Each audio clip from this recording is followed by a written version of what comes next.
Hi అండి. అందరికీ నమస్కారం. Welcome to my channel. ఈ వీడియోలో ఆంధ్రప్రదేశ్ రాష్ట్ర ప్రభుత్వ ఉద్యోగులకు మరియు పెన్షనర్ల పెండింగ్ సమస్యల పరిష్కారంపై ఉద్యోగుల సంఘం అధ్యక్షులు కీలక ప్రెస్ మీట్.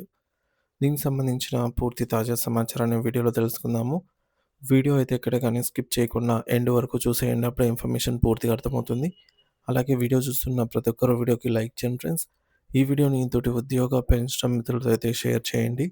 కొత్తగా మన ఛానల్‌ని చూస్తున్నవారు ఇంకా ఎవరైనా సబ్స్క్రైబ్ చేసుకోకుంటే వెంటనే మన ఛానల్‌ని సబ్స్క్రైబ్ చేసుకోండి.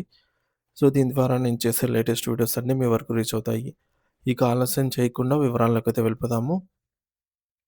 ఫ్రెండ్స్ విషయానికొచ్చినట్లయితే సచివాలయ ఉద్యోగుల సంఘం నూతన అధ్యక్షుడిగా ఎన్నికైనటువంటి రామకృష్ణ గారు బాధ్యతలు చేపట్టిన సందర్భంగా ఉద్యోగుల భవిష్యత్తు కార్యాచరణపై తన నిజమైన విజన్‌ను పంచుకున్నారు. గత 5 ఏళ్ల కాలంలో ఉద్యోగుల సమస్యలు పరిష్కారం కాకుండా ఎక్కడికక్కడే నిలిచిపోయాయని, ముఖ్యంగా ఆర్థిక మరియు సర్వీస్ పరంగా ఉద్యోగులు తీవ్రంగా నష్టపోయారని ఆయన ఆవేదన వ్యక్తం చేశారు.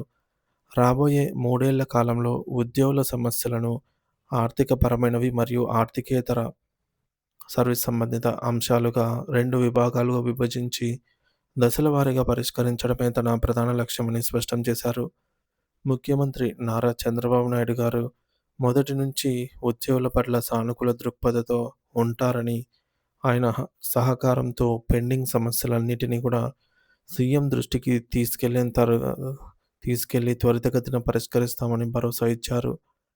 కూటమి ప్రభుత్వం అధికారంలోకి వచ్చిన ఈ 18 నెలల కాలంలోనే సచివాలయ ఉద్యోగుల కోసం అనేక కీలక నిర్ణయాలు తీసుకున్నామని రామకృష్ణ గారే గుర్తు చేశారు. గతంలో అసిస్టెంట్ సెక్రటేరియట్‌లుగా పదోన్నతి పొంది మళ్ళీ రివర్షన్‌కు గురైనటువంటి దాదాపు 50 మంది ఎస్ఓల ఎస్ఓలకు ముఖ్యమంత్రి గారు పెద్ద మనసుతో నోషనల్ ప్రమోషన్‌లు కల్పించడమే కాకుండా మానిటరీ మరియు సర్వీస్ బెనిఫిట్స్ కూడా అందేలాగా చేశారని ఆయన తెలిపారు. ఇది ఆయా ఉద్యోగుల కుటుంబాల్లో పెద్ద వెలుగు నింపిందని పేర్కొంటున్నారు. కేవలం సర్వీస్ విషయాలే కాకుండా సచివాలయంలోని పని వాతావరణాన్ని మెరుగుపరచడానికి మూడవ మరియు నాలుగవ బ్లాకుల మధ్య ఉన్నటువంటి డ్రైనేజీ వ్యవస్థను 40 లక్షల సీఆర్‌డీఏ నిధులతో బాగు చేయించామని, క్యాంటీన్ వద్ద ఉన్న సమస్యలను కూడా త్వరలోనే పరిష్కరిస్తామని వివరించారు. సిపిఎస్ ఉద్యోగుల సమస్యలపై మాట్లాడుతూ గత ప్రభుత్వం వారం రోజుల్లో ఓపీఎస్ ఇస్తామని చెప్పి మోసం చేసిందని, కానీ ఈ ప్రభుత్వం వచ్చిన తర్వాత పెండింగ్‌లో ఉన్న 10 నెలల సిపిఎస్ బకాయిలను ఒకే విడతలో విడుదల చేసిందని గుర్తు చేశారు. అలాగే సిపిఎస్ ఉద్యోగులకు డీఆర్ఎస్ కూడా మంజూరు చేశామని తెలిపారు. 2015లో చంద్రబాబు నాయుడు గారే సిపిఎస్ ఉద్యోగులకు గ్రాట్యుటీ మరియు ఫ్యామిలీ పెన్షన్ సౌకర్యాన్ని కల్పించారని, ఇప్పుడు కూడా కేంద్ర ప్రభుత్వం అనుసరిస్తున్న మెరుగైన విధానాలను 10% కాంట్రిబ్యూషన్‌ను 40% చేయడం వంటివి రాష్ట్రంలోనూ వర్తింపచేయడానికి కృషి చేస్తామన్నారు. ఓల్డ్ పెన్షన్ స్కీమ్ దిశగా ఉద్యోగుల ఆకాంక్షలను ప్రభుత్వం దృష్టికి తీసుకెళ్లి సానుకూల నిర్ణయం వచ్చేలాగా పోరాడతామని హామీ ఇచ్చారు.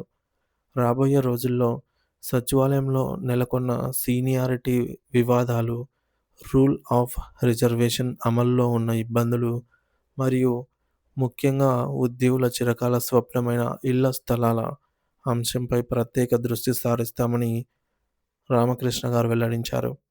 ముఖ్యమంత్రి చంద్రబాబు నాయుడు గారు, ఉప ముఖ్యమంత్రి పవన్ కళ్యాణ్ గారు మరియు నారా లోకేష్ గారు రాష్ట్రానికి పెట్టుబడులు తీసుకురావడానికి రాత్రింబవళ్లు కష్టపడుతున్నారని, వారికి ఉద్యోగుల తరపున పూర్తి మద్దతు ఇస్తూనే సమస్యల పరిష్కారంలో ఒక వారధిలా పనిచేస్తామని చెప్పారు.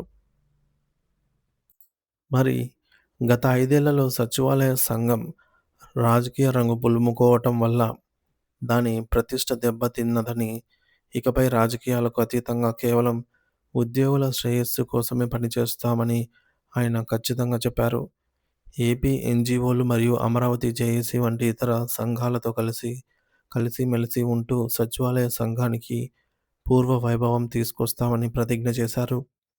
రాజకీయ నాయకులకు తొత్తులుగా ఉండటం కాకుండా ప్రభుత్వంతో సానుకూల సంబంధాలు కొనసాగిస్తూనే ఉద్యోగుల హక్కుల కోసం నిలబడతామని, సచివాలయ ఉద్యోగులందరూ ఐకమత్యంతో పనిచేసి ప్రభుత్వానికి మంచి పేరు తీసుకురావాలని ఈ సందర్భంగా ఆయనైతే కోరారు.